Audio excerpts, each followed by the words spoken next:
Hello guys and welcome into the Underrated Fantasy Football channel. I'm your host Maxwell Dorn and we got Murph back in the lobby. Murph, how you feeling today, baby? How's it feel to get back? Hey man, it feels real good to be back. I was on a little hiatus there. I had some computer technical issues, but hey, we're working it out. We're figuring back, and we're gonna get back online here, and we're gonna talk about some games, talk about some start sits, and just get right back into it for you guys. I know you guys have been missing the good old Murphaloni takes. But for a little context behind why Murph hasn't been here, I moved out. He's still in college out in Kalamazoo. I moved over to Detroit, and we kind of had to figure out what was going on with the mic situation because he always used just to come over. We'd record it, but now he's doing a little remote, so if it sounds a little choppy on his end, he's over by the lake. It gets a little choppy over there. But all right, Over by the big old lake. The starts and sits of Week 5. We're going to go ahead and jump right in to the Rams and Seahawks. And, I mean, there's a couple guys who are obviously must-starts. Let's just get those guys out of the way. Cooper Kupp, Chris Carson, Robert Woods, Brandon Cooks.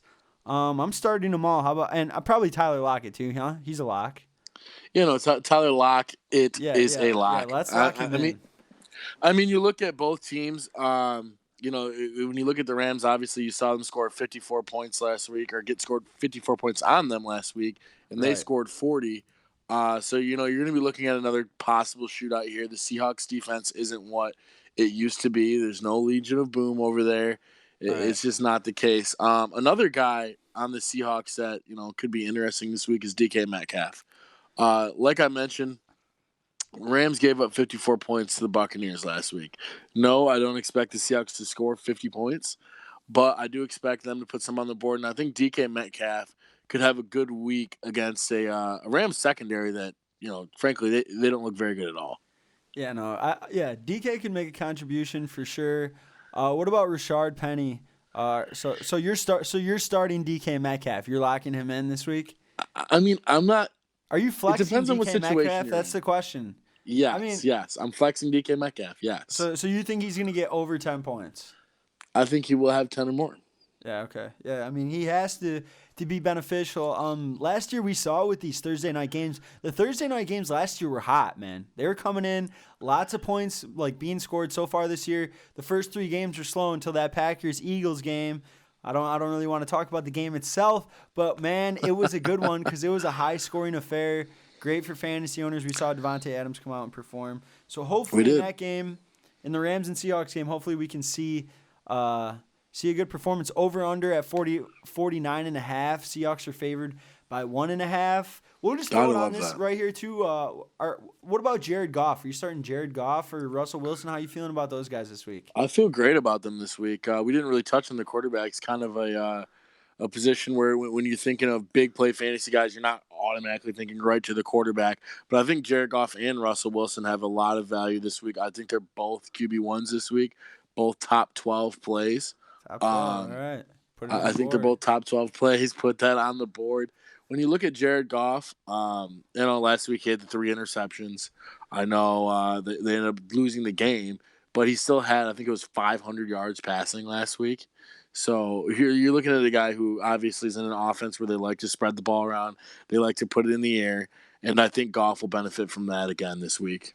I think it'll be a high scoring affair. Obviously, one of the higher over unders on the slate this week. So I mean, I'm gonna go ahead and start Russell Wilson. I'm not gonna put Jared Goff in there as a top 12. I don't know. He makes me a little bit nervous. He doesn't play that well on the road. I'm looking at the AccuWeather over here. It's supposed to rain in Seattle that day. I mean, on tomorrow. So it's supposed to rain in Seattle. So owners, take that into consideration because it's probably going to be a more run-heavy game. Maybe you see – dude, how do we not touch on Todd Gurley? This is just sloppy. What's going on here? Todd Gurley. Are you sitting Todd Gurley this week against Seattle? I mean – it's so tough. Because you look at it. I don't think it is. I think Todd Gurley's a must start at least in the flex. You're at least flexing Todd Gurley. You're not flexing Todd Gurley. There's no way. So just to give you guys a little background, I actually have Todd Gurley on one of my teams. I also have on that same team I have Christian McCaffrey, I have McCoy, and I have Melvin Gordon and Eckler as well. So I'm gonna actually sit Todd Gurley this week, and I'm gonna play both Melvin and Eckler. And the reason why is Todd Gurley. Yes, he had the 24 points last week in half-point PPR scoring. He only had 5 rushing carries. Yes, he had 7 receptions, and it was a game script where they weren't really running the ball. But Todd Gurley, he's been getting around that 14, 16 carry range. Yeah, but he looks like shit. He looks like shit. He's on a good team. That's pretty much all that I'm bringing from it right now. I don't think he's not that high upside play that we used to see where he's breaking out 80-yard touchdowns and then he's catching the ball 6 times and giving you 50 yards through the air too. He's just not that player anymore. It's pretty much like he's like a better version of Sony Michel so far this year.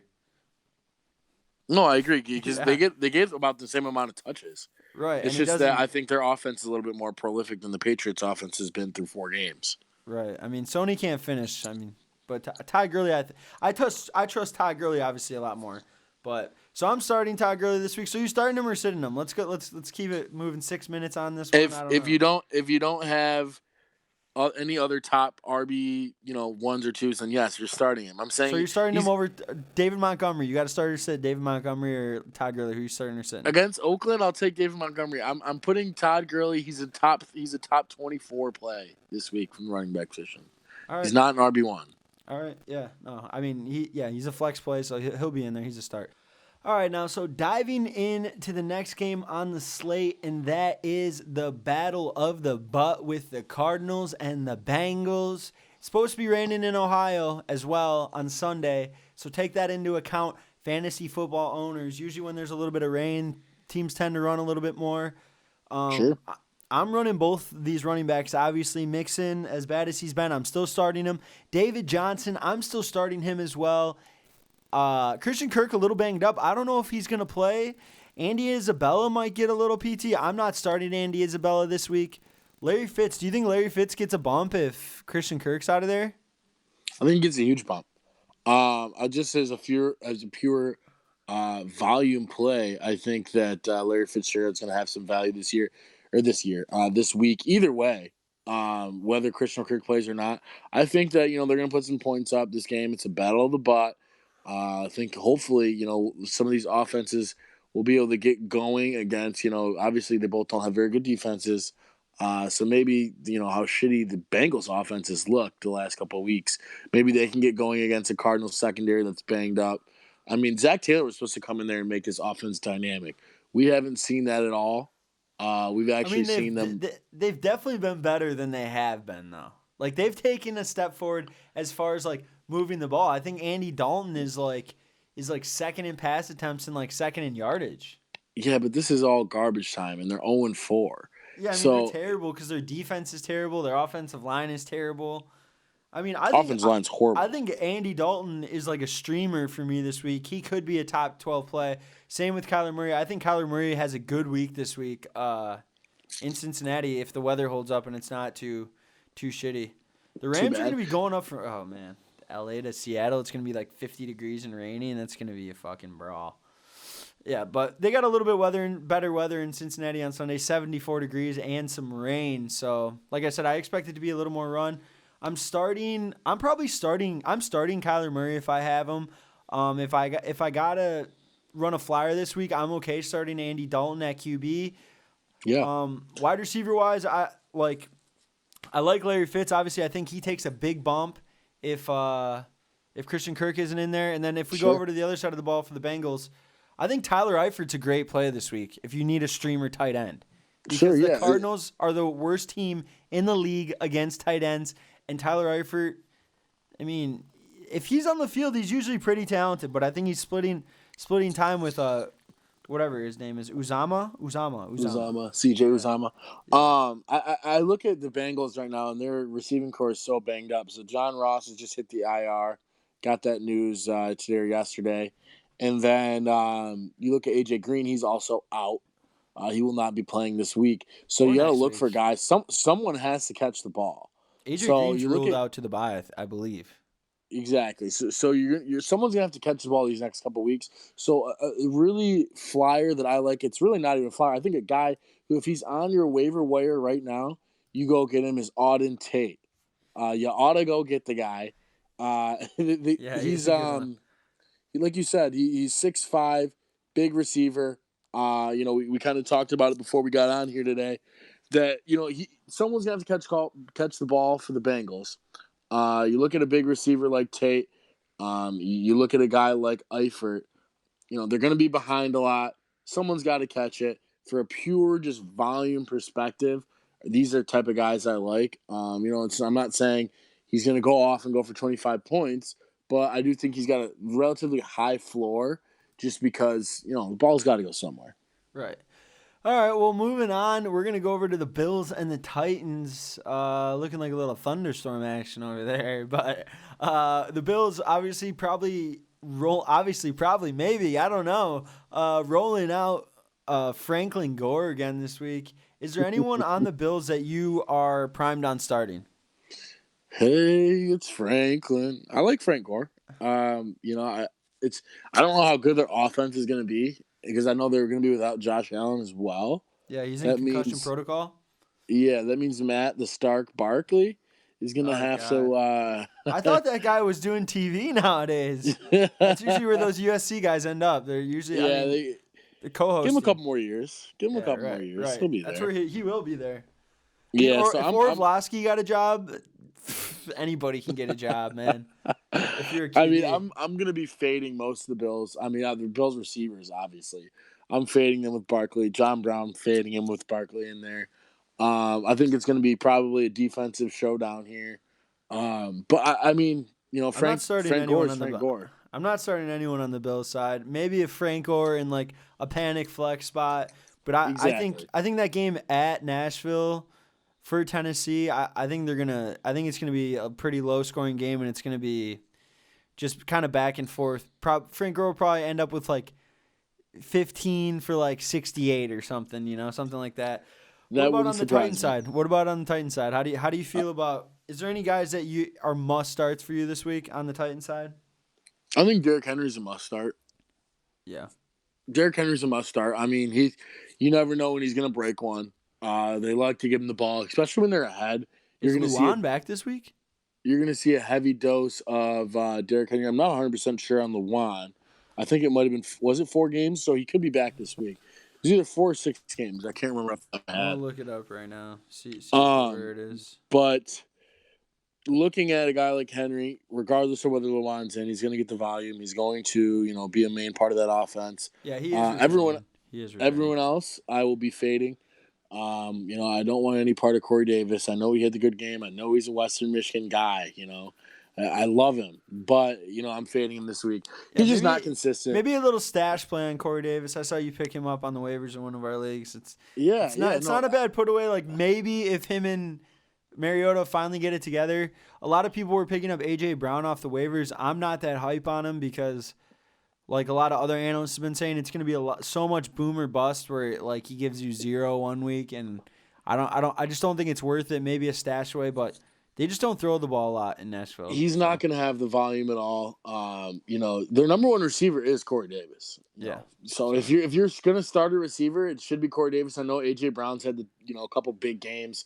I know he's an exciting rookie, but like you said, he's gotten these big games off of like 3 and 4 catches. So you're really banking on him busting one.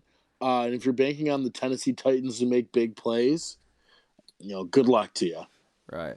All right. Well, we'll keep moving on. I'm not trusting any of the Bills, and then I think I'm flexing Derrick Henry. Buffalo's got a great defense, so we'll see what he can do over there. So I was gonna say I like both defenses. I know. I do too. They're both good streaming defenses this week. I think great streaming defenses. The Bills aren't available, but Titans were on a lot of waivers. So, but moving on, we're gonna go over to the Bears versus the Raiders.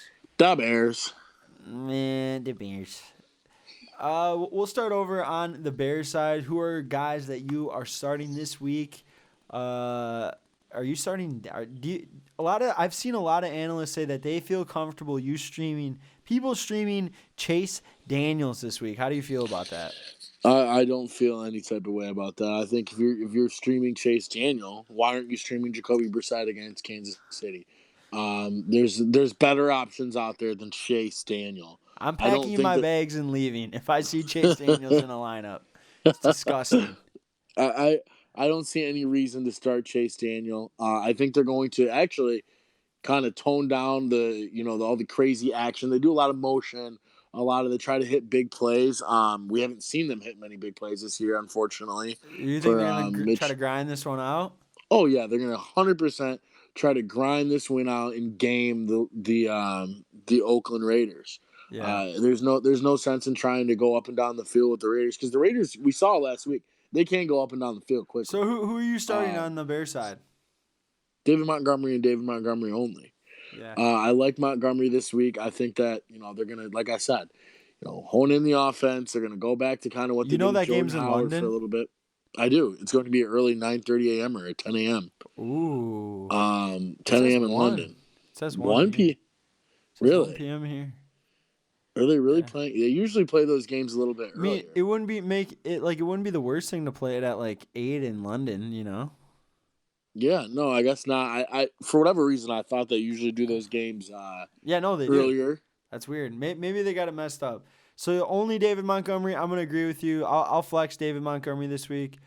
I think it's gonna be a pretty slow paced game with Chase Daniels at the helm. I wouldn't expect too much from Montgomery. He might be able to punch one in because the Raiders' defense isn't that great. Sure. But And they also just lost their middle linebacker Vontez Burfict for the year.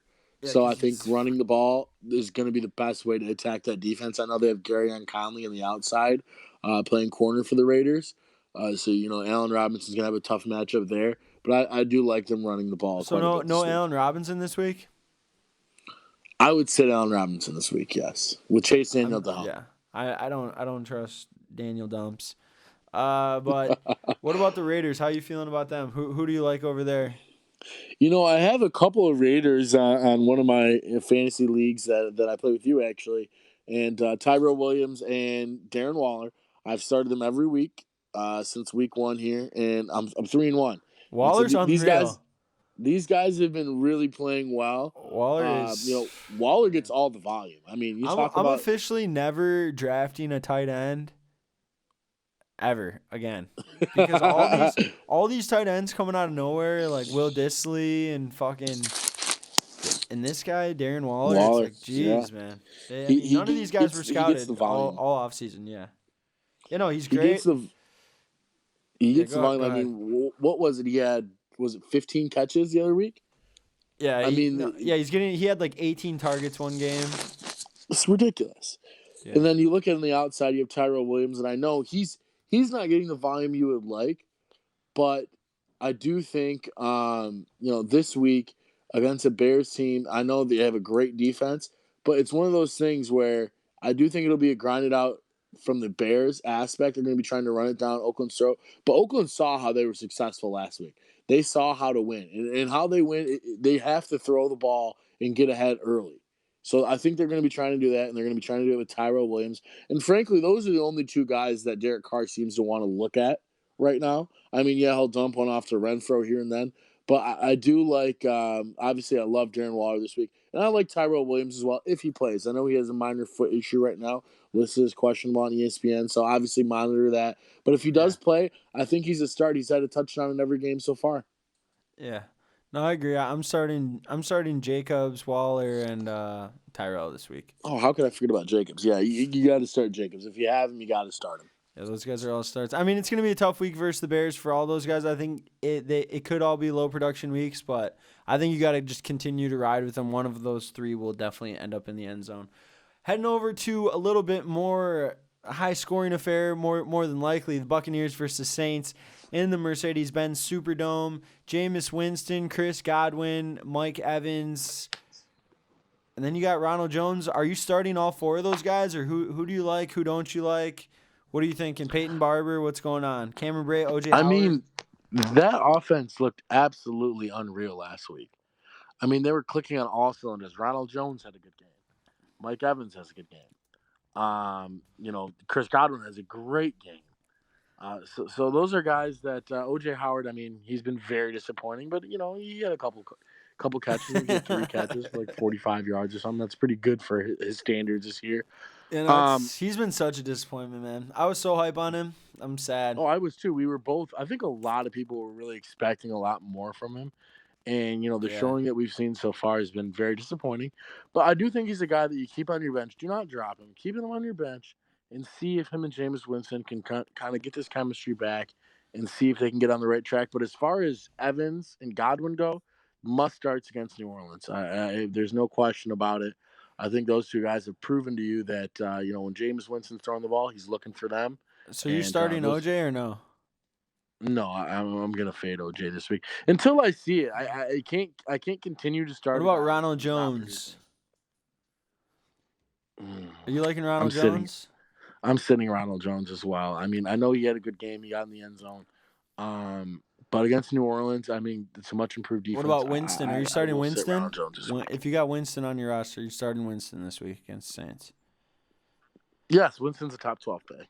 Yeah, I'm starting Winston, starting Evans, starting Godwin, obviously, and then I am not playing any of those running backs because they are butt. Yeah, I mean, no, Ronald Jones looks pretty good, honestly, lately, but I just I don't like the dual back system if they're not. I don't know. I feel like when they connect on touchdowns, it's like a deep ball or some shit. It's never right. It's never them just punching it in, and usually it's Peyton Barber that punches it in. So. I'm just not. I know Ronald Jones did get in last week, but that was they scored 54 points. So yeah, no. I mean, you're not going to rely on them to do that every week. But going over the New Orleans side, obviously Michael Thomas has, he's been very consistent. Only has 1 touchdown on the year, but he's been very consistent. He's a guy that obviously you're going to start every week, no matter what, whether Drew Brees is in there or not. Michael Thomas, quick little stat. Michael Thomas is the most consistent receiver that we've seen, that we've scouted this season, because he's the only guy who's been a top 24 player every single week so far this year. So, wow. I mean, you got a lot of consistency with him, because we've seen DeAndre Hopkins, Odell, Devontae, Adam Thielen, all these guys are falling back, and it's time that we start recognizing guys who are stepping up and, who are being consistent, because consistency is really key, especially when you're drafting a guy in that either, very early second round or late first round. You're looking for a guy who's going to show up every week. And a lot of the top tier running backs will give you that, but top tier receivers, so from what we've seen so far this year, really it's haven't tough to been gauge that consistency consistent at all. Yeah, right. No, so I'm starting obviously Michael Thomas, Alvin Kamara, must starts. For me, it ends there. There's nothing else that's really enticing me. I'm not a big. I'm not high on Ted Ginn or anyone like that. I think that's Ted where you Ginn, Jared Cook, any of those pass catchers. Yeah. Until Drew Brees is back in there, I'm fading all those guys. Right. I think it's going to be kind of the Alvin Kamara show, and then Teddy Bridgewater just dinking and dunking to Michael Thomas pretty much. And it's not going to be very exciting to watch. As we just saw when they played the Cowboys, they won on a 12-point affair, and they don't really care until Breeze is back, because they're just trying to get W's right now. So that's all they care about is winning games, and I think their defense has stepped up big time. Yeah, their defense has been good. They look good. Yeah, no, we will see how they fare against Tampa Bay team, though, because Tampa Bay, they can score the damn ball. If that's the one thing they can do, I mean, no one's saying they're going to be a playoff team or anything like that, but their offense is legit, and they like to put it in the air and score points. Yeah, and through the first 3 weeks, the Buccaneers defense actually looked really good. So they could put a hold on Teddy Bridgewater. I think they're going to have a hard time stopping Alvin Kamara just because he is what he is. So they're going to have to stack the box. Can't leave Michael Thomas one-on-one. So they're going to have to deal with that. I think the Saints will probably won't have much trouble scoring on the Buccaneers this week. And I think it's going to be a high-scoring affair. But so I like Michael Thomas, Alvin Kamara, Jameis Winston. Pretty much the basic guys you got. They're all must-starts. I'm not starting Ronald Jones this week, flexing him, because the Saints D-line is actually really good, so you're going to want to it's very good. And they also have Demario Davis in the linebacking core. Right. So we're moving on to the next one, and this is the Vikings versus the Giants, and this could just be a bloodbath early. It could be the first game done on Sunday, because for how much the Vikings run the ball, even though, what do you think with all the hoopla and the complaining going on in Minnesota? Do you think the Vikings are going to come out and throw the rock this week?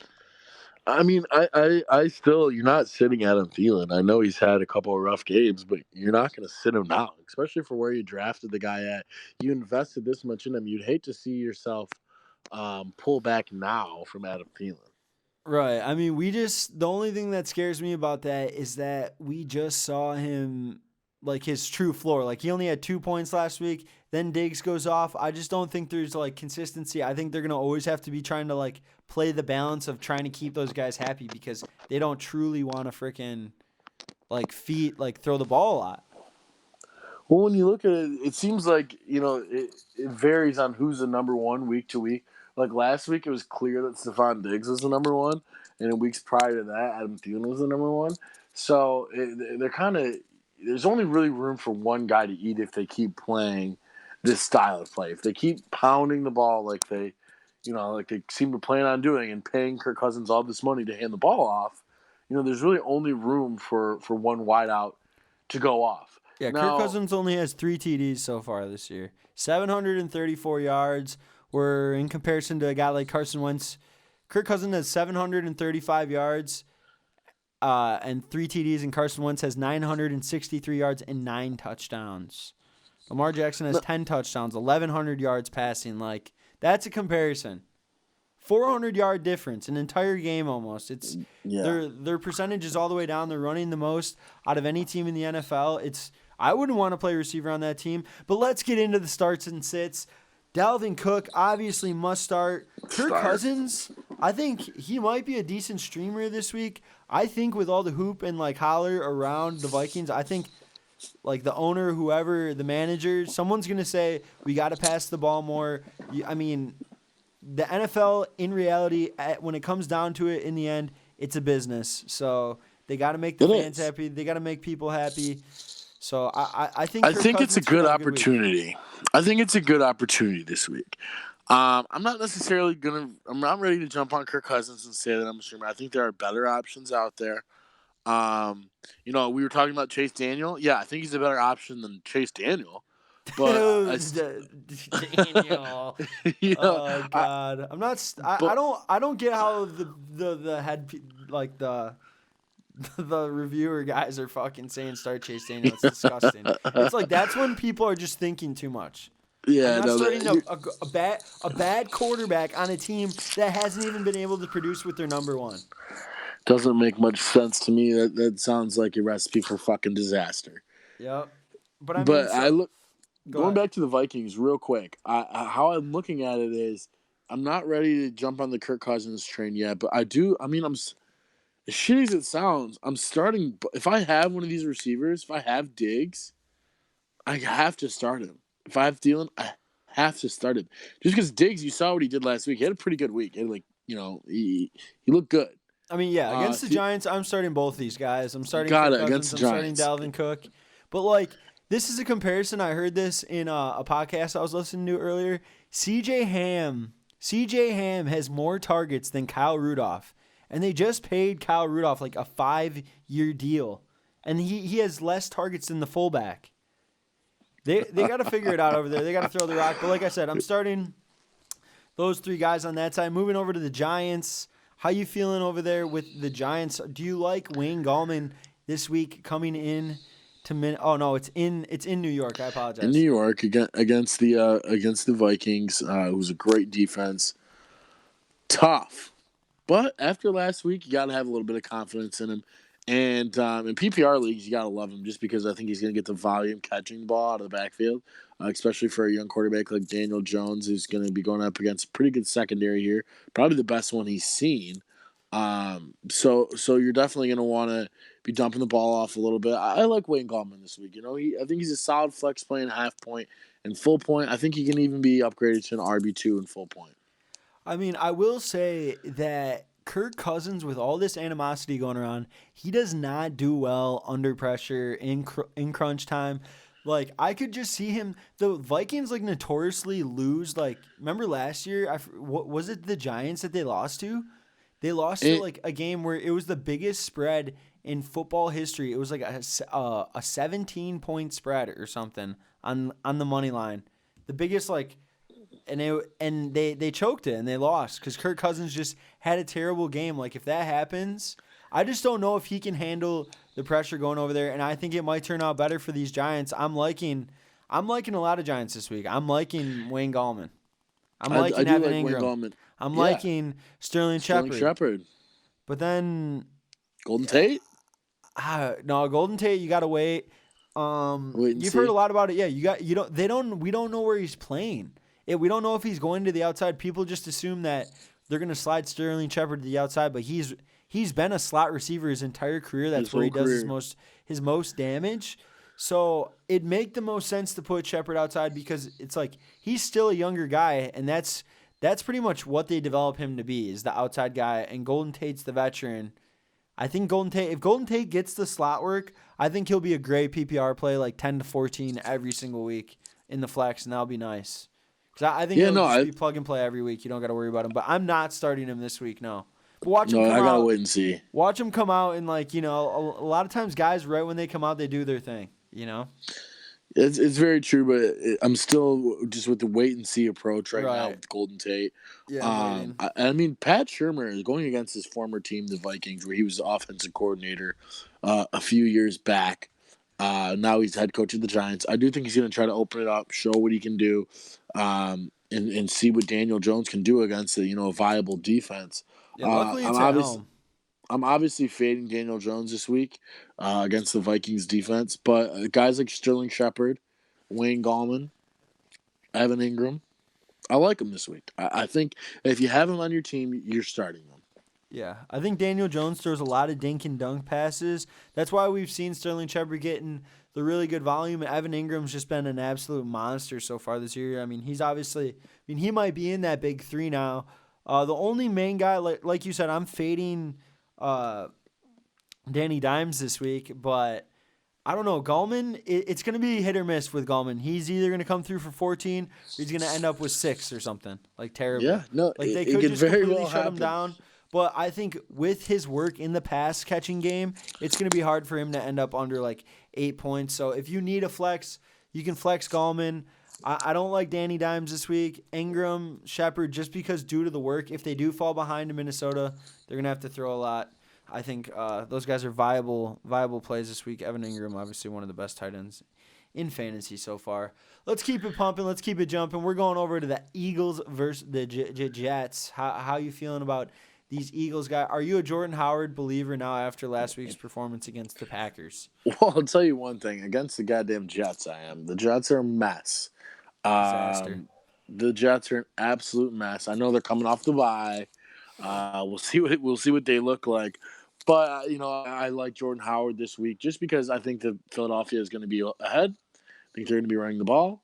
I think they're going to be in the red zone, in particular inside the 10-yard line. And that's when Jordan Howard and his dark mask come trotting on in.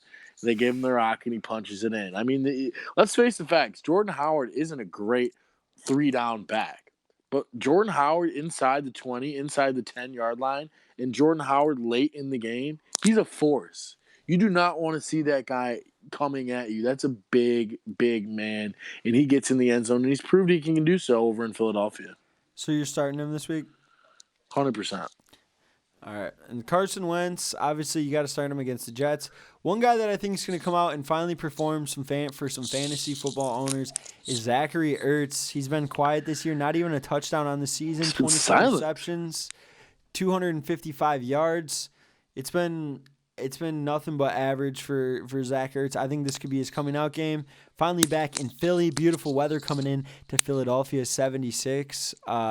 Philly's actually 13.5-point favorites coming in. Man. I'm gonna go with you. I'm gonna flex Jordan Howard this week if you really need running back help. But I think he is a lower, like, not a very high upside play. Like you're kind of banking on that touchdown. I don't think he's gonna get. Yeah. That's the only thing you're banking on. Yeah, no. So I think that if you have any like I don't know, I would just like someone who could boom a little bit more, like maybe one of those Kansas City wide receivers or something like that. Depending on the type of situation you're in, if you're like projected to win, obviously you should play Jordan Howard because he's kind of a safe play. Like he's bound to get you 7 or 8. What about Alshon Jeffrey? You're obviously starting Alshon this week. I am starting Alshon against the Jets. Real quick though, Gallman or Howard? Howard. Howard. Yeah, just because.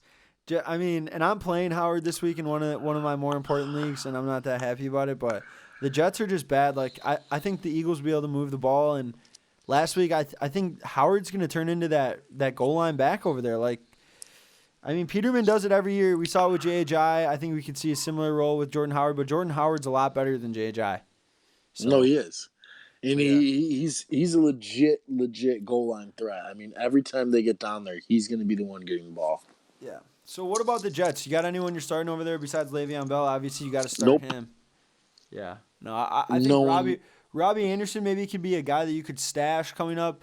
Not until Darnold gets back. They've had a really tough slate for like a schedule, and it's not going to get any better this week, obviously with the Eagles. But maybe once Darnold get back, they'll be able to put it together. Let's keep it chugging. Ravens versus Steelers. Steelers are 3.5-point favorites. Over under 44.5. Let's start over on the Steelers side. Mark Ingram, Marquise Brown, Lamar Jackson, Mark Andrews. Who do you like? Who don't you like? What are you thinking? Against the Steelers, I think the Steelers were, victims of the old Bengal butt. I mean, they weren't really the victims. Obviously, they whooped their ass, but now people are starting to believe that the Steelers can actually, produce, and the Steelers are actually maybe can still win this division. I heard a couple people say. I think they're out of their fucking minds, and I think we're going to find that out quickly on Sunday when the Baltimore Ravens come into town and just demolish them. I think Lamar Jackson's a start. I think Mark Ingram's a start. I even think Marquise Brown will have a good game here as well this week. I don't believe in the Steelers at all. I think, they played the Bengals and they had a good game. They beat up on. I don't think the Ravens roll them. You don't? No, I don't. I think the Ravens will roll them. Really? 100%. No doubt in my mind. I don't think the Steelers are very good at all. It's in Pittsburgh too. It's in Pittsburgh. Yeah, I understand that. I think it's gonna be a super grinded out game. It was obvious last week they weren't trying to throw the ball deep with Mason Rudolph, and we saw in preseason. Remember when he was like throwing those bombs to James Washington? Yeah, so it's like I feel like they're kind of holding back with him. So maybe if they like let him loose a little bit, get him a little bit more comfortable. The Ravens D is not what it used to be, and not even close. They've been getting bodied. Lately. I'm not. I think these two defenses are actually very similar. I think they're both not very good defenses. Whatever. Yeah, I mean whatsoever.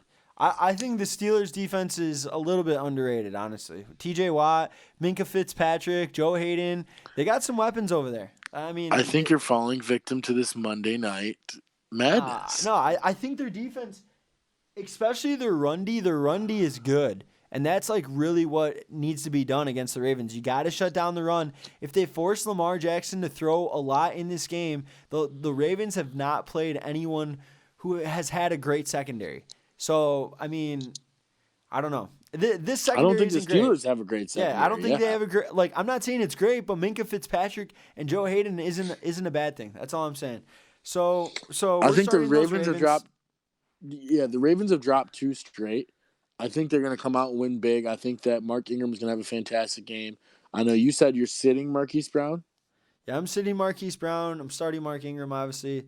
You got to start Lamar Jackson, like, obviously, because he's been running the ball so much, too. It's crazy. You guys and Mark Andrews. Yeah. It's been a great tight end option. Yeah, you got to start Mark Andrews, too, but I'm fading Marquise Brown. And then we go over to the Steelers. Who do you like on the Steelers? Who are you starting here? Who are you not starting? James Conner, Jalen Samuels, Juju Smith-Schuster, Vance McDonald. I think he'll be back this week. Are you sitting any of those guys? I don't think I would start McDonald or Samuels this week. I think that, again, everyone's so high on Jalen Samuels now. I know he had a good game against the Bengals. Did he have that great of a game against the 49ers the week before? I don't think so.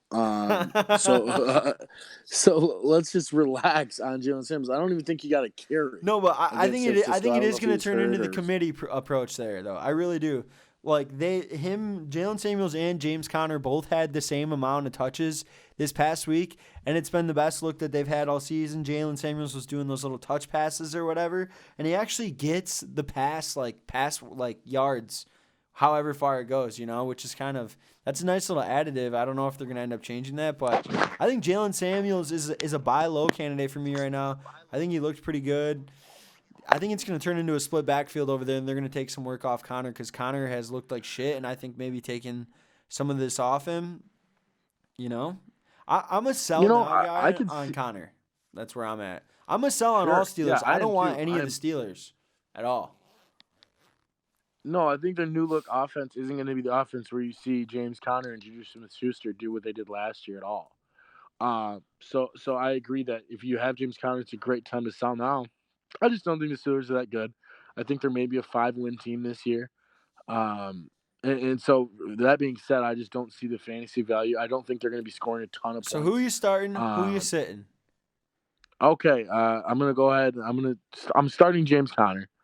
I'm sitting Jalen Samuels. I'm starting Juju Smith-Schuster. I mean, the reason why I'm starting these two guys isn't because I think they have just incredible value this week. But, I mean, you got to look at if you drafted these guys where they were being drafted, you probably don't have that much of better options to go with other than Juju and James Conner. And for Jalen Samuels goes, I need to see more. I know I saw one good game. I just don't see, where so he who are you fits starting? in. Who are you sitting? I'm starting Juju Smith-Schuster, and I'm starting James Conner. All right, yeah, I'm the same. Let's keep it chugging along here. Let's keep it moving. Patriots, Redskins. Terry McLaurin probably not going to play again. I would not play him if I was the Redskins. I would save that guy. Are you starting any of the Redskins? Let's just keep it quick. Let's keep it snappy. No Redskins. I'm not starting any of those Redskins myself, especially against this Patriots defense. What about the Patriots side? Do you like Sony Michel this week? Do you like James White more? Which guy would you rather have this week, James White or Sony Michel? It's so tough because you never know with New England and their running backs. You'll see Brandon Bolden and Burkhead pound a couple in probably. So, you're never too confident with either of those guys. This week, though, if I had to pick one, I think I'm going to ride Sony Michel just because I think the game script will fit his style of play a little bit better. I think that, they're going to be running the ball a lot. They're going to be ahead. I also like Josh Gordon this week against the Redskins secondary that's banged up, that's gotten absolutely torched all season long. So I do like Josh Gordon as well as Edelman on the Patriots side. But if you're looking at Patriots running backs, I'm not in love with any of them. But I think I would still start Sony Michel as painful as it is. White? I think I'm going to sit James White this week. And then are you starting Tom Brady? He's not a top 12 play, no, but he's still a solid top 15 option. Yeah, if I got Tom Brady, I'm starting him just for the simple fact that he has that ceiling. Like, he'll probably throw 2 touchdowns 100%. And if for some reason he's a great floor. If this turns into for some reason that the Redskins keep it like a 1 touchdown game, he might have to throw all game just to keep away from him for some reason, The Patriots are 15.5 point favorites, so I doubt that's going to happen. They're probably going to body him. I'm starting Brady. I'm going to run Sony Michel out there this week, RB2 probably. And then, I like Edelman and Gordon this week. Gordon hasn't been really performing, so maybe he'll come up and have a big game this week. All right, so diving in to the next one, and that's the Jaguars versus the Panthers. Gardner Minshew Mania going on this weekend. Taking it over to North Carolina this week, playing against the Panthers. The money line is 3.5 for Carolina. They are favored by 3.5, over under 41. Who do you like over there on Jacksonville side? Jacksonville, I like my guy Leonard Fournette, obviously. Last week, 29 carries, 255 yards. Didn't get in the end zone. I think he's due this week. He's going to pound one in. Mark my words, Leonard Fournette in the end zone this week. Another guy I like, DJ Chark.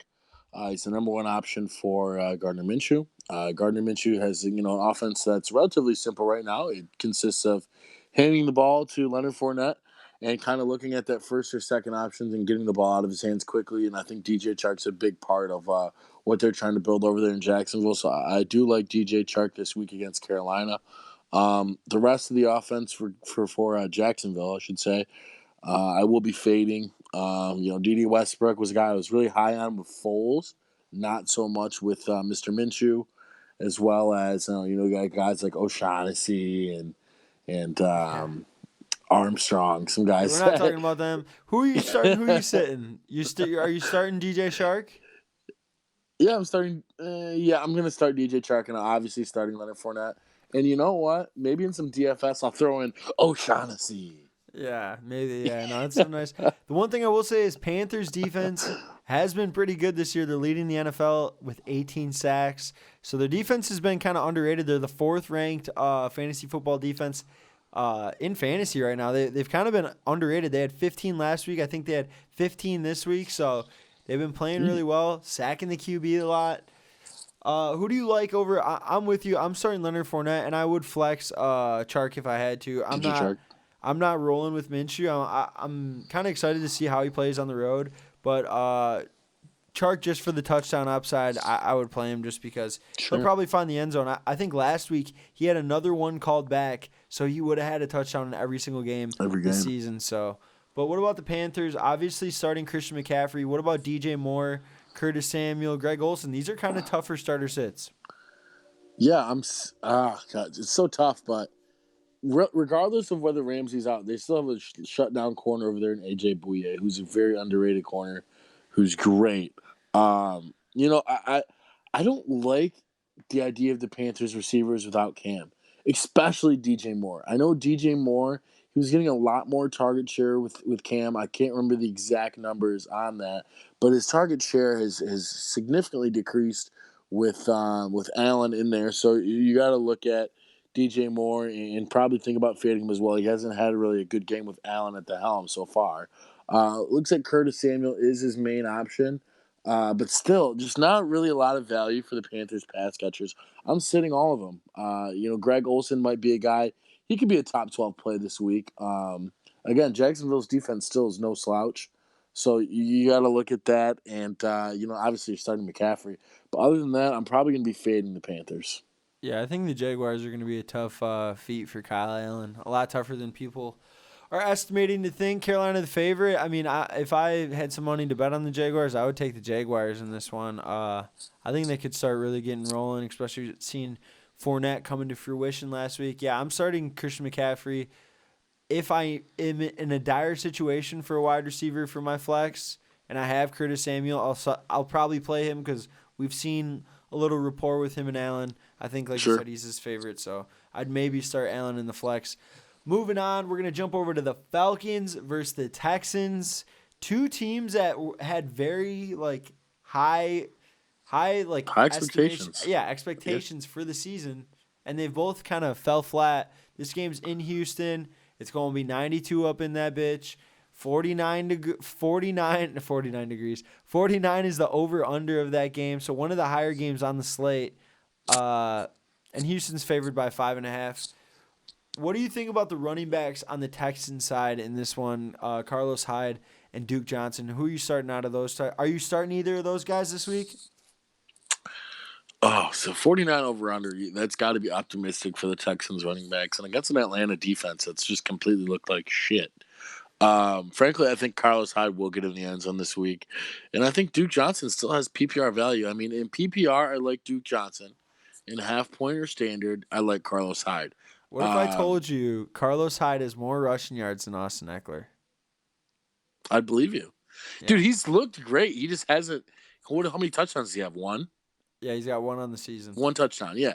So that's really been the issue. It's not a volume issue. I think it's more the Houston offense as a whole because we've even seen DeAndre Hopkins have 4 points, 7 points these last 2 weeks. So I think everyone's kind of taking a hit from this. So if Houston can really get it rolling, I think Carlos Hyde could be like a little sneaky play. If they finally come in to be the team that people expected them to be with that high-powered offense, they start getting more red zone looks, getting goal line carries. I bet you Carlos Hyde, I mean, I don't know the stat off the top of my head, but I want to say when Carlos Hyde's near the goal line, he's going to pound that in. So if there is a guy, I agree. I mean, if you're PPR, I think Duke Johnson and Carlos Hyde will both have value this week. If you're more in like a touchdown dependent, I'm going to lean Carlos Hyde because I think he's going to get that volume, but I think Duke Johnson's going to get some pass catching this week against the Falcons. Will Fuller, how are you feeling about Will Fuller? You're sitting him? I'm sitting him. Yeah. I'm sitting him until I see something. I don't know, but if there was a time to see something, it would be at home against the Falcons. Against Atlanta, right? This might be a nice DFS play for tournament plays, when you're trying to put a flyer in there for a guy who really hasn't performed yet this season. He could have a big week this week. Now that I'm really like looking at it. Yeah, he could have a big week. But I thought there was a couple of games in the schedule so far that I said, Will Fuller should have a big week. And but the Texans as a whole have been getting dominated. Like Hopkins hasn't been no one's been eating over there really, just been. So they're going to turn around this week against Atlanta, is what you're saying. I mean, if there's a team where they can turn it around against, I think it's against Atlanta at home. Right. And they just lost Keanu O'Neal again, so they're going to need safety help over the top. If there's any team that can beat you over the top, it's the Texans. It's the Texans. Kenny Stills, Will Fuller. I mean, Kenny Stills slid in there a little bit. So you're sitting Will Fuller. I think Kenny Stills is questionable, so I'm going to sit him. I'm not going to take the risk on him. Hopkins obviously must start. Hyde, if you need if you're in standard, more touchdown dependent, I'd start him. PPR, half PPR, I'm going Duke Johnson. Deshaun Watson obviously must start. You got to start him every week. Going over to the Falcons side, what do you think about Devontae Freeman in this one? It's another thing where it's tough because where you drafted that guy, you probably don't have many better options.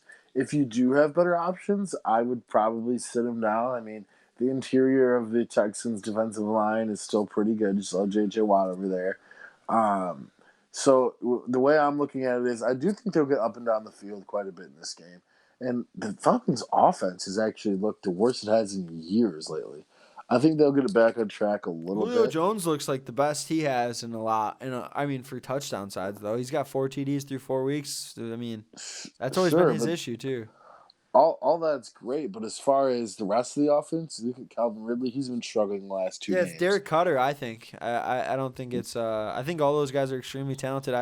I don't know what the Falcons were thinking bringing Cutter back in because when Devontae Freeman was there, when he was there in Devontae Freeman's rookie year, their offense was terrible. Julio had a bad year. They brought him back in. Julio Jones is obviously a focal point. So are you starting or sitting Devontae Freeman this week in the flex or RB2? What are you thinking? I'm going to flex him. Yeah, I'm going to flex him. I'm going to flex him. Houston isn't that good at I think that he could definitely punch one in. He's due as well. Julio Jones, obviously a must start. Matty Ice, a must start. What about Calvin Ridley? Yeah, that's the question. I think I'm going to roll with Calvin Ridley. I think last week was kind of just a little bump in the road. You got to deal with those. With all fantasy wide receivers, he's going to give you the return. You don't want to sit this guy in a week where it's a defense that is susceptible like the Texans. So I'm going to run him this week. So I'm going to start him. I'm going to start him as well. I'm going to flex. I'm going to start Ridley as well. I totally agree with you. I think this defense is susceptible over there. Houston, I think they're going to get up and down the field, and I think Ridley could have a bounce-back week. Yeah, right. I agree. So moving on to the Broncos and the Chargers, and let's just get a little bit of welcome back to Mr. Melvin Gordon coming out of the University of Wisconsin, a.k.a. running back U, bringing it out. My guy, Melvin. Chargers are favored by 6.5, so a touchdown or – they think that the Broncos can close on a touchdown. Broncos are 0-4. This game is in Cali in Carson, California for the Chargers. And it's only 6.5. That is very strange to me. Yeah, 6.5. The Broncos sounds like really a trick spread. But they're 0-4. Yeah, and they just lost Bradley Chubb to the ACL. That's tough. So we'll go over to the Broncos side first. Who are you starting? Who are you sitting? This is one of those teams that's a little bit tougher, but we'll try to punch through it kind of quick. Royce Freeman, Phillip Lindsay. Out of those two, which one would you rather start? Phillip Lindsay. We'll go half PPR. All right. So we're sitting Royce Freeman. We're starting Phillip Lindsay. I agree with that. Cortland Sutton, Emmanuel Sanders. We'll go half PPR with this one. Are you starting those guys? Or are you sitting them? What do you think? It's so tough, but against the Chargers defense that hasn't been what we thought it was going to be. I know they lost Derwin James. I mean, Tons they of still have some. injuries. Yes, They got tons good of injuries. cornerbacks though. Yeah, they do have good cornerbacks. I know they have good Desmond King, cornerbacks. Casey Hayward. I know they do have a couple of good corners over there, but I'm gonna go ahead and roll. I'm gonna roll with my guy Emmanuel Sanders again. I mean, he's been pretty solid this year, You and know then Cortland's. Cortland's. You know Cortland Sutton's the 15th wide receiver 15 right Yeah, now. and that's what I was Crazy. going. I was saying Cortland Sutton's a great flex option as well. I mean, I don't think he's going to be finish at wide receiver 15, but I do think he'll be a top 30 wide receiver come when all said and done. And I do think that he's a solid flex play against San Diego this week. I think they'll be behind. San And they'll have Diego, to throw no, the bro, it's football. L.A. The L.A. The Chargers. old LA Chargers. Yeah, one thing I Oh, will no. say is that I'm sorry to cut you off, but the one thing I will say is Cortland Sutton is one of those guys that I feel like is gonna have the consistent production because we've seen him through and through these past like 4 weeks, him getting 7-8 targets every single week, and I think Sure. he's one of those guys where people are having a hard time really getting acclimated to like, wow, this guy might be a wide receiver too this season, like legit. So I'm starting Emmanuel Sanders and And Cortland Sutton. Sutton just because this team hasn't really performed. They've underperformed all season. It could turn into a shootout where, they might have to step up and throw a little bit more against the Chargers if the Chargers are putting up a lot of points. With Melvin Gordon returning, it's got a very high chance that it happens. So No, we're it's moving very over to the likely Charger that. side. What are you thinking over on the Charger side? Melvin Gordon, you running him out there? Yeah, I'm running him out there. So I actually have Melvin Gordon in 3 leagues. In 5 leagues this year. I have Melvin Gordon in 3 leagues. I have Austin Eckler in 4 leagues. I'll be starting both Melvin Gordon and Austin Eckler in all 3 of those leagues where I have them both. I think that you're going to see, kind of a 50-50 split to start off here. And frankly, even if it's one way or the other, if it's 70-30 Gordon or 70-30 Eckler, I feel comfortable starting them both this week. I Starting think them that both. Yeah, you are because you are starting them both in the same lineup in one league. Tell the people about that a little bit. well, the way I look at it is, you got to think about it like this. Austin Eckler is going to get most of the passing down work. So it's a PPR league. You're going to, Austin Eckler has that good floor. Now, even if Melvin Gordon doesn't get, maybe say he gets 30% of the snaps, he's still probably going to be down there near the goal line. And you'd hate to start Austin Eckler and sit Gordon and have Gordon punch one in and vulture a TD from you. And now it could be a complete 50-50 split. And if it is, the Chargers use their running back so much that I feel very confident in a team like Denver, where Leonard Fournette just went for 225. I feel very confident starting both Chargers running backs against a team who just let Leonard Fournette run for 250 yards. Yeah, I mean, I agree. The Broncos' rush defense has been like atrocious this season. But I will say that I think they're both obvious starts on their own. If I'm starting them in the same lineup, the only reason that it makes me nervous is if that team takes a shit or it turns out to be a low-scoring affair, which this one is actually one of the lower games on the slate. It's a 44.5 spread. This game, like I said, this game's in Cali. The Chargers don't really play that well at home. So if they don't have a good game, you could take a big hit. Your RBs could just I don't know. It just that part would scare me. Like I'd almost rather Sure. roll the dice on one than be all in and then have that team not perform that well and then have a subpar day. You're probably guaranteed one out of there though. Here's how I look at it, though. From Justin, if you combine Justin Jackson and Austin Eckler's points, they've never went below 20 this whole year. So the one game Austin Eckler had below 20, which was week 3 against Houston, they combined had more than 20. The Chargers running backs as a whole, I should say, had more than 20. So if you can rely on, I know it's not a lot of points between 2 backs, you're obviously going to want more than 20, but it's a floor that you can kind of rely on. And I can still, I feel confident that my team can still win, even if I have maybe 10-10 from Eckler and Gordon. Yeah, So I think that you're rolling them out there, knowing that kind of, hey, let's see how it's going to look. Let's see how it's going to look. Let's put them both out there, put our best foot forward, and see how it's going to look for the future. Yeah, no. I think they'll both be pretty good starts this week. We'll see what's going on there, but Keenan Allen obviously a must start. Do you think what about Mike Williams? How do you feel about Mike Williams for here and out for the rest of the season? It's it's tough because he seems very injury prone. I mean, over the last couple of years, we've seen he came in with an injury. He's always struggling with injuries, so I don't feel very confident with him for the year. When he's playing, I know he gets a lot of red zone share, but at the same time, against a guy like Chris Harris Jr., who's out there, still have some good corners over there in Denver. I think the strength of the Chargers is really going to be their running game in this game.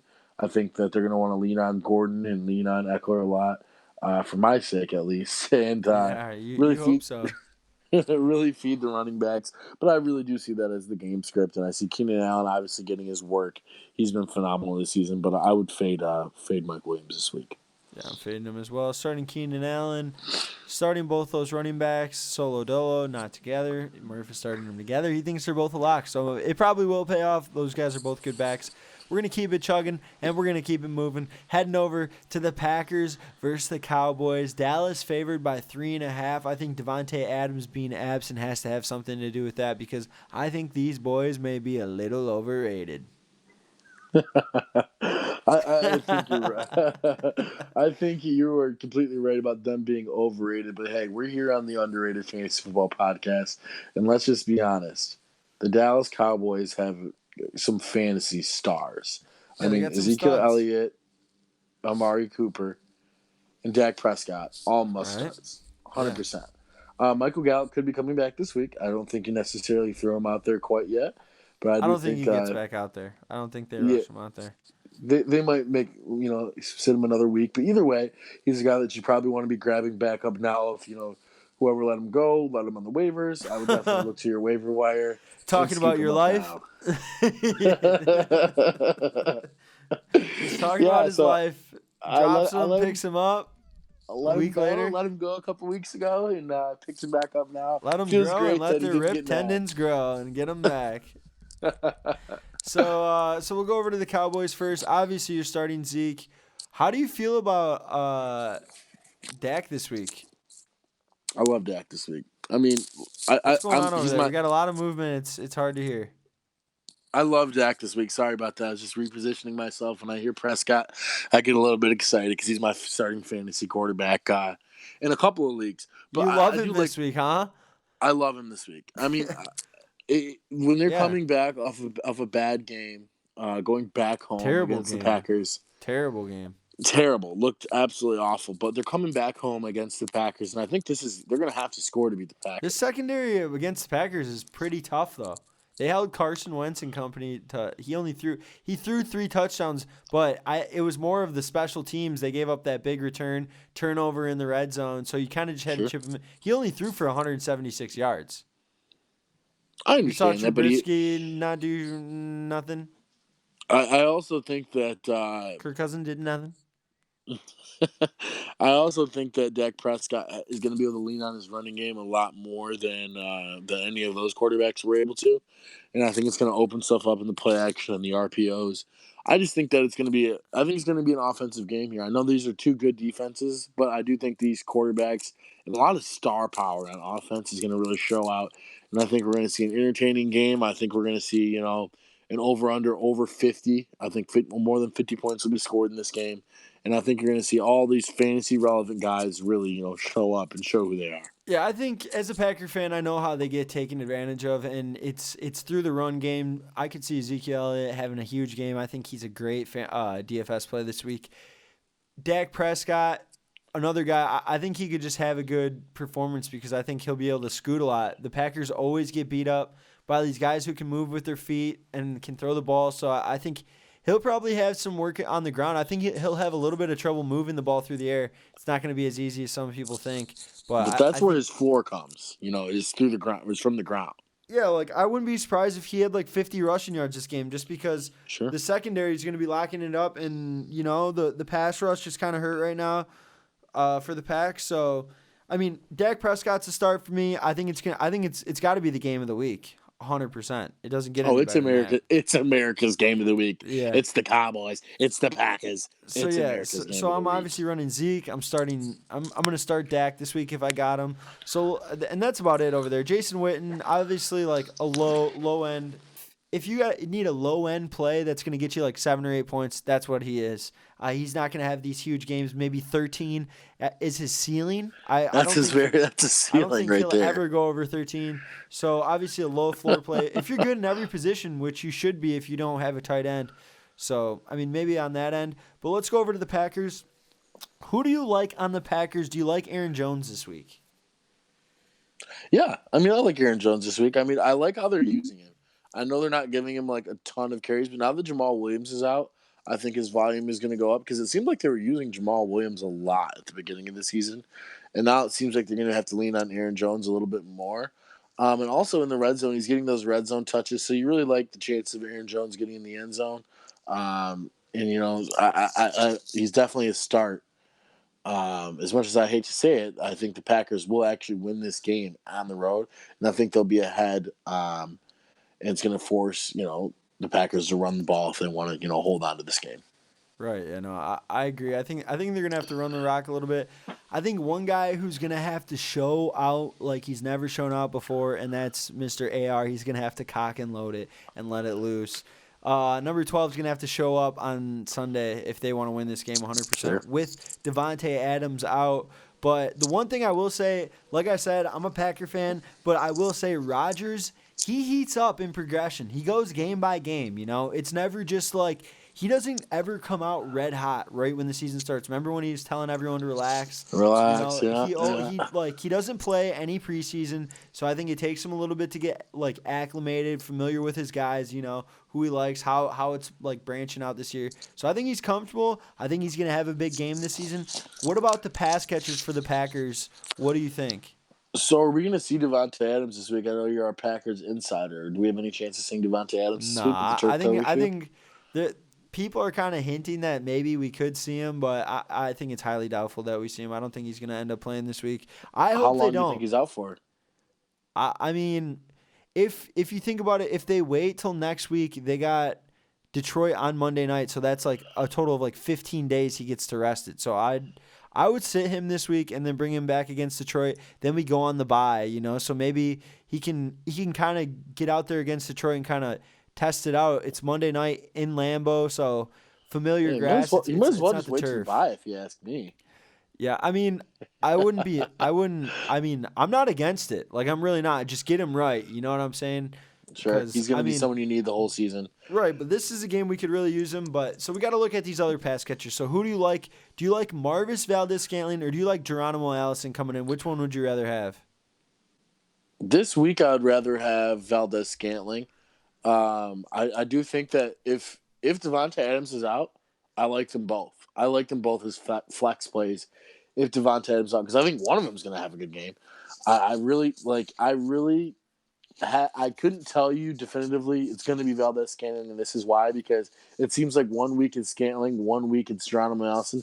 Maybe you have a little bit more insight on that, but for me, they're both flex plays if Devontae Adams is out. If Adams is playing, I do like Valdez-Scantling more than Allison, just from a pure talent perspective on my part. I wholeheartedly think that, I think for sure Adams is going to be out. So I think he's out. I think personally that Geronimo Allison will have a better week this week than MVS. MVS will get the short, check down routes.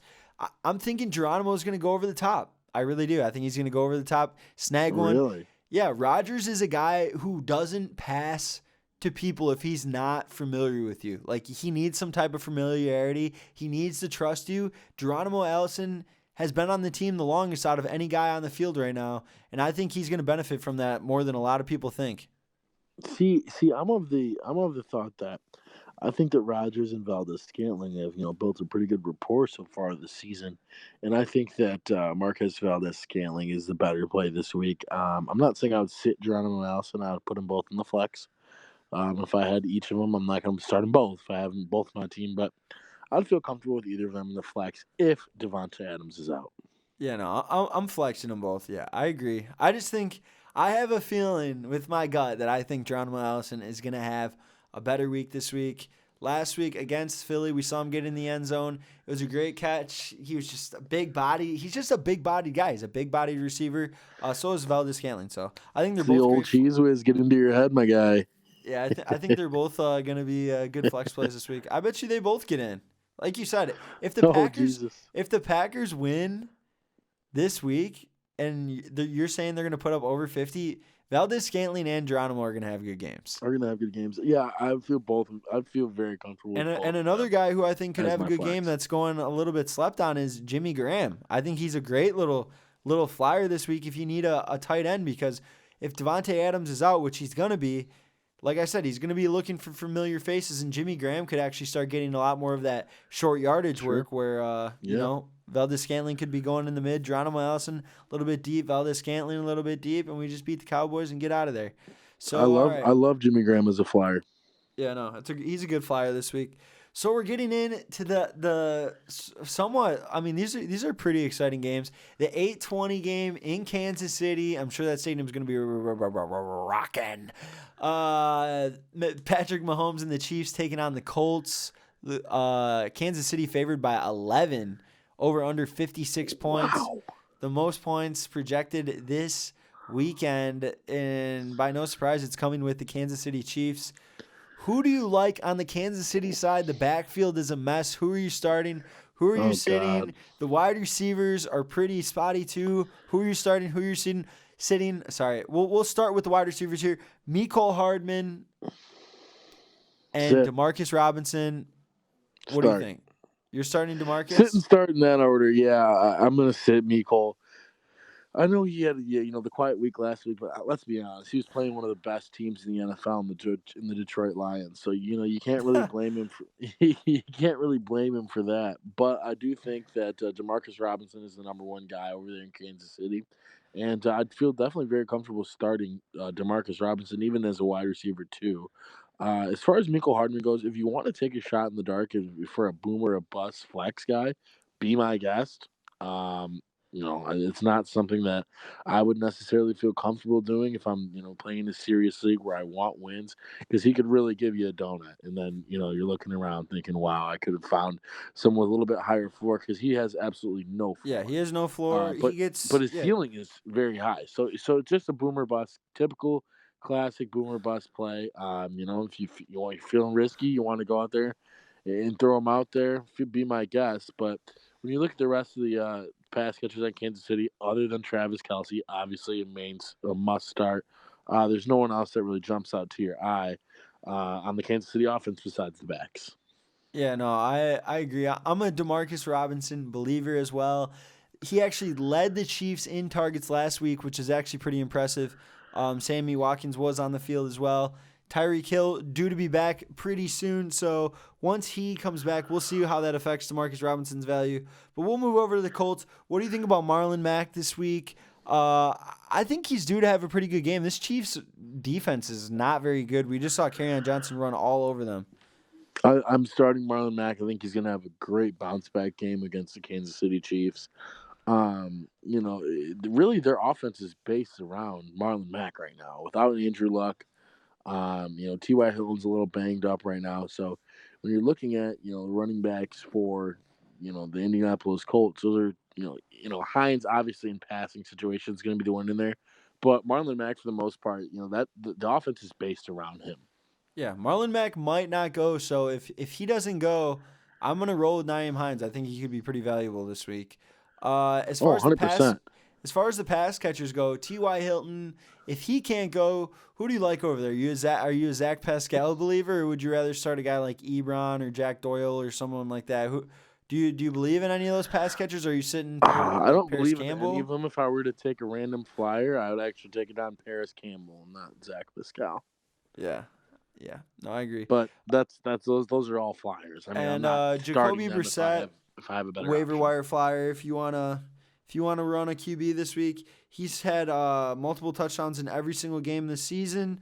I think he has the second most touchdowns on the year.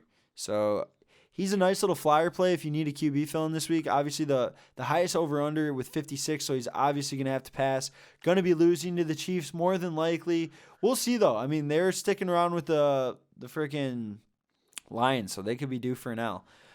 Let's keep it chugging along. We'll see. I think the Lions are a lot better than people think. Oh, let's touch on the Kansas City backs. Yeah, that's what I was gonna do. Is real quick before we bounce to the Monday night game. Daryl Williams. Daryl Williams has been the guy that's been filling in for Damian Williams the past couple weeks. It looks like Damian Williams did have a log of full practice today. He'll be back this Sunday, we expect. I think that if you have him, you're rolling him out there. I think you took him pretty early in your draft.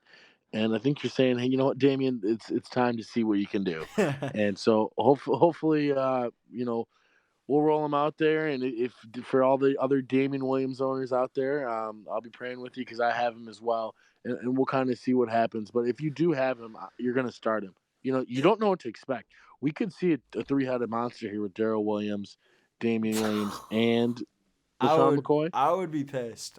I think they're going to revert back to the Damian Williams, Shady. Like, they didn't bring Shady in not to give him, like, I think Shady's going to stay where he's at, kind of with that 10 to, like, 16 touches a game. But any touches on the Chiefs offense is valuable. So, yeah, I agree. I'm starting McCoy. I'm starting Damian Williams. I'm not starting Daryl Williams if both these guys are healthy. There's no way. I don't think they're going to bring him in. I think it's just going to be the Shady and Damian Williams show. And I think when Damian Williams actually is playing, I think McCoy gets more carries. So I'm kind of, as a McCoy owner, I want him to get back because he looks good out there when he's out there. I think both these backs are obvious starts just because you got to roll with whatever you can in the Chiefs offense just because of the points they put up every week. I agree. And then getting into the last game on the slate, it's the Brownies, the Cleveland Brownies. Hello. And then they're versing the 49ers, the 3-0 49ers. A lot of 49ers fans talking that ish, saying that they got a squad, saying that they got a D. I got news for you, 49ers fans. You guys ain't versed no one like the Browns yet. The 49ers are actually favored by 3.5. I will take that bet versus the Browns any day of the week. You want to bet me that, Murph? Who you got in this one? No, I'll take the Browns as well. I'm not a 49ers believer quite yet. Hey, get it done on Monday night, and you'll have a lot more believers. 49ers, show me the money. Yeah, but it could happen. If you look at the Browns, I know we talked about this a little bit before the show. Odell Beckham is, he's due for a big game here on Monday night. Guy loves the bright lights, does he not? Yeah. Oh, my God. Don't get me going on this. I mean, players as talented as Odell Beckham only stay in slumps like this for so long. And then it's bound to snap. And what better place to snap than in California under the bright lights on Monday night? I'm sure he'll be enjoying himself this weekend, and he'll take care of business Monday night in Santa Clara, California against the 49ers. I think he's in for an absolute boom. And last week I think it was more, he was playing more of the distraction off Jarvis Landry. And I think they said, if you want to take away the deep ball with Odell, then we're just going to kill you with Jarvis. So I think that was a crucial play by Freddie Kitchens. I think it's going to make these defenses come at him a little more balanced. What about Jarvis Landry? He's questionable in concussion protocol, but I think he's likely going to be able to go with the extra day added on. Do you start him or are you sitting him this week? It's a tough one, but I think I am going to go ahead and sit Jarvis Landry. I just think that last week was kind of an anomaly where he got the ball more than Odell Beckham Jr. I don't see that happening this week. And let's be honest, the most crucial player to this offense is not Baker Mayfield. It's not Odell Beckham Jr. and it's not Jarvis Landry. It's Nick Chubb. And I think that them getting Nick Chubb going is very essential to how their offense runs. But I think that this week, the 49ers saw what Nick Chubb did last week. They're going to be playing a little bit up, maybe a little bit too far up on those safeties, trying to stop the run. And Odell Beckham, I think, will be the guy to beat him over the top.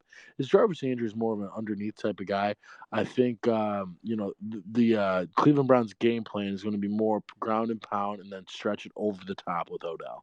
What about Baker Mayfield? Is he a starter sit this week? Only 4 touchdowns on the season. I think he's in wait and see mode for me. I'm gonna have to go ahead and sit him down until I see the production that everyone expected from him.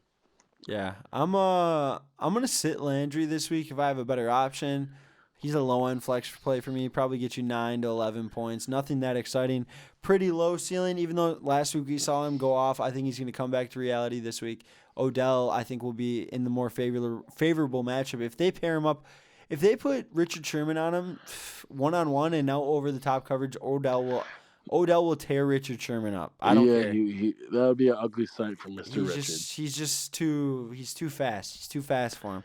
So Dick Sherman can't handle him. Yeah, I'm sitting Mayfield as well. I'm starting Chubb, sitting Landry, starting Odell and Chubb. Obvious plays. The Browns still a little iffy to me. I gotta wait and see on them. Moving over to the 49ers.